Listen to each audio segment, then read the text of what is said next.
सब जग जानी करहूं प्रणाम जोरी जुग पानी। आप सभी के अंदर विराजमान परम चैतन्य व कृष्ण तत्व, हम उसको सांगोपांग प्रणाम करते हैं और व्यास पीठ की ओर से सबको साधुवाद। जय श्री राम, जय श्री कृष्ण, राधे राधे। एक बार प्रेम से बोलो सच्चिदानंद भगवान की जय। कल आप लोगों ने बहुत द्रुत गति से गतिमान कथा की गति में ध्रुव चरित्र श्रवण किया, सती चरित्र श्रवण किया। कुछ अहम बिंदु छूट गए थे। जब गाड़ी बहुत तेज चलती है तो पता नहीं लगता कहाँ झटका है। बोलो राधे राधे। गाड़ी जब तेज चलेगी तो झटके का पता नहीं लगेगा, और झटके का पता लगना बहुत जरूरी है। कदाचित अगर गाड़ी धीमी चली और आप स्पीड तेज वाली समझ रहे हो तो फिर उस झटके में कभी न कभी आप उलझ जाओगे।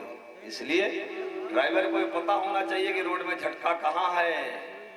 ऐसे ही कथा में अहम बिंदु कहाँ है, महत्वपूर्ण तत्व कहाँ है, उसका पता अवश्य होना चाहिए। बोलो राधे राधे। सज्जनों, कल निवेदन किया गया कि यह मंच स्वामी कृपात्री जी का मंच है और धर्म संघ से इसका संबंध है। हम कथा को अधिक विस्तार में कभी नहीं ले जाते, आप लोगों ने देखा होगा आज 4 दिनों से 5 दिनों से। लेकिन कथा का जो मूल तत्व है, प्रयास किया जाता है कि श्रोताओं तक वह अवश्य पहुंचे, जिससे हमारे समाज और देश का कल्याण हो और हम स्वात्म कल्याण भी करें। इस प्रकार से कल सुनीति के द्वारा बालक ध्रुव की उत्पत्ति हुई। केवल 5 मिनट का समय लेंगे क्योंकि आज की यात्रा तो बहुत लंबी है। नंद महोत्सव तक पहुंचना है, माई पहुंचाएगी, भरोसा उसी का है, किशोरी जी का। तो इस प्रकार से सुनीति के द्वारा ध्रुव की उत्पत्ति होती है। सुनीति क्या है आप लोग कल समझ गए होंगे। सुष्टु नीति सुनीति, जो वेद विहित बुद्धि है, धर्मशास्त्र पर चलने वाली बुद्धि है, अर्थात जो अपने पूर्वजों की ऋषियों की परंपराओं पर चलने वाले लोग हैं, वो समझो सुनीति वाले हैं। सुमति है उनके पास। और जो न माता का सम्मान करे न पिता का करे तो भाई का सम्मान कहां से कर सकते हैं भाई। जो माता पिता का सम्मान करेगा वही अपने भाई का सम्मान कर सकता है, क्योंकि आत्मा वही जायते पुत्रः, पिता की आत्मा ही पुत्र रूप में बार बार आती है। और जो किसी का सम्मान नहीं करते तो गोस्वामी जी कह रहे हैं कि वो प्रमाणित दैत्य हैं। मातृदेवो भव, पितृदेवो भव, आचार्य देवो भव, ये 3 देवता हैं प्रत्यक्ष, और इनका तीनों का जो सम्मान न करे वही है राक्षस। मां नहीं मातु पिता नहीं देवा। अब देवा में सब आ जाते हैं, गुरु भी आ जाते हैं, आचार्य भी आ जाते हैं, श्रेष्ठ जन सब आ जाते हैं। मां नहीं मातु पिता नहीं देवा, साधुन सन करवा वही सेवा, जिनके यस आचरण भवानी, ते जान्यहु निश्चर सम प्राणी। वही है निशाचर, सिंह पूछ वाले निशाचर नहीं होते। तो इस प्रकार से सुनीति की बुद्धि पर चलने वाले जो हैं, उनके यहाँ जन्म किसका होता है? बोले ध्रुव का होता है। ध्रुव माने क्या होता है? ध्रुव माने सत्य संकल्प। सत्य संकल्प को ध्रुव कहा जाता है। हमने जो सत्य संकल्प लिया है वो संकल्प 3 प्रकार का होता है महाराज।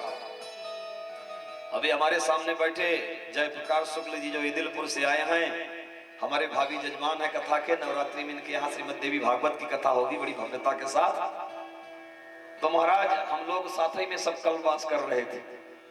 हाँ, कल्पवास साथ में कर रहे थे, एक ही आश्रम में रह करके। तो वहां अपने राम ने 3 संकल्प लिया, चर्चा हो रही थी कि शुक्ल जी हमने 3 संकल्प ले लिया है तीर्थराज प्रयाग में इस बार। बोले क्या महाराज? हमने कहा एक तो 1 काल भोजन करूंगा जीवन पर्यंत, 1 काल, केवल 1 समय बस।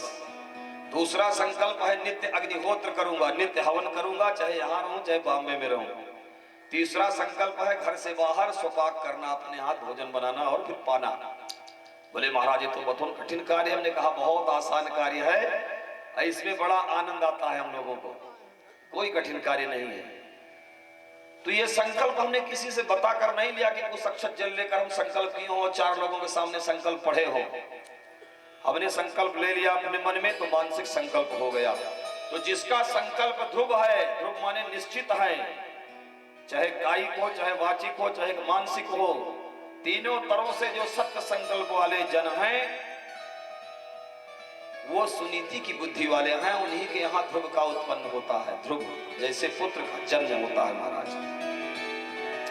और देखो ध्रुव का परिणाम क्या हुआ। ध्रुव राजा बने और 36,000 वर्षों तक राज किया। और उसके बाद मृत्यु सुंदरी के सर पर पैर रख के विमानारूढ़ होकर के और ध्रुवलोक को गए। आज भी ध्रुवलोक चमक रहा है ध्रुव की वजह से। ध्रुव तारा आज भी चमक रहा है। आप गगनांचल में देखें तो ये काहे का परिणाम है? बोले सत्य संकल्प का परिणाम है। कथाओं से हमें जीवन दर्शन प्राप्त करना चाहिए। कथाओं से जीवन दर्शन प्राप्त करना चाहिए कि इस कथा से मुझे क्या मिल रहा है। अगर तुम्हारे जीवन में सत्य संकल्प होगा, अब सत्यनारायण की कथा तो रोजे सुनते हैं सब,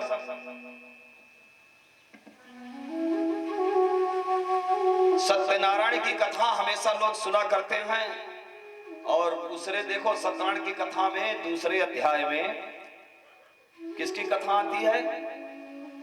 एक ब्राह्मण की कथा आती है। और ब्राह्मण है कौन?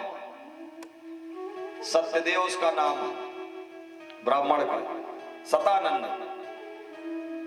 जरा इसकी आवाज और अच्छी बनाओ।